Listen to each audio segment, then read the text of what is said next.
Good morning, everyone. Boker Tov. In this week's Torah portion, Jacob prays to God, and he opens this prayer by saying, Katonti mikol hachasadim. He says, God, I feel so small, diminished, inadequate, humbled, because of all the kindness you performed for me. You've been so good to me, God. I left my father's house with my walking stick, and I'm returning with a family, with children, with wealth, and therefore I feel small because of all the kindness. And the question is, this seems to be counterintuitive.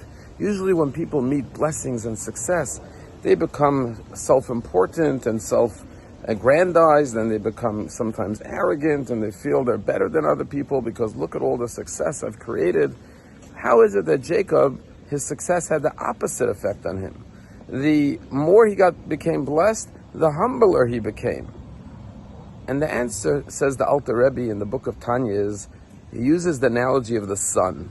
When we're looking at a sunny day right here in South Florida, the sun is shining right here on all the beautiful gardens and the ocean.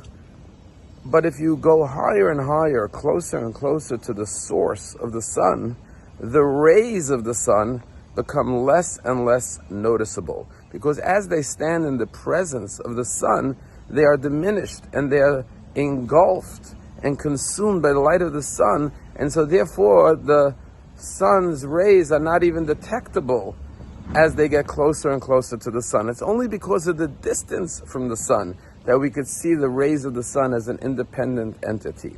So too says the Alter Rebbe in the book of Tanya. When a person is connected to God, the higher they go, the more blessings they receive, the more they become selfless because they lose themselves in the presence of something greater. When we feel our own ego, it means that we're forgetting about God. When we're feeling God's presence, when we're feeling the light of the sun, we feel that we are transcending to a higher space, that we are beyond our limited self. And in that higher space and consciousness, our ego is suspended because we feel that we are a part of something beyond and greater than ourselves. And that is what Jacob said. Because God has showered so much of his light and love on me, on the contrary, it didn't make me feel more egotistical, but rather it made me humbler and humbler because I sense that my blessings come from a higher place, something that I could not have created on my own. Only God could have created this for me. And that's the way we have to feel in our own lives. We have to feel that sense of God's goodness and kindness, which allows us to suspend our ego and recognize we are part of a much greater plan that God has for our life, something that we could not have created on our own. Only God could have formed this blessing, this awesome gift of our blessings in life that allows us to fulfill our mission in this world. And that is the expression of humility that Jacob felt. There's a story told that the Bluzhev Rabbi, when he was in the concentration camps, the Nazis dug a big ditch, and it was going to be a mass grave. And they said to the Jews, you have to jump over the grave. If you land on the other side, you live. If not, you fall into the ditch and we shoot you. Well, there was a chassid who was standing next to the Rebbe. And he said, Rebbe, they're making a mockery of us. We can never jump across this big open pit. Let's just give up and let them kill us now. Why bother jumping?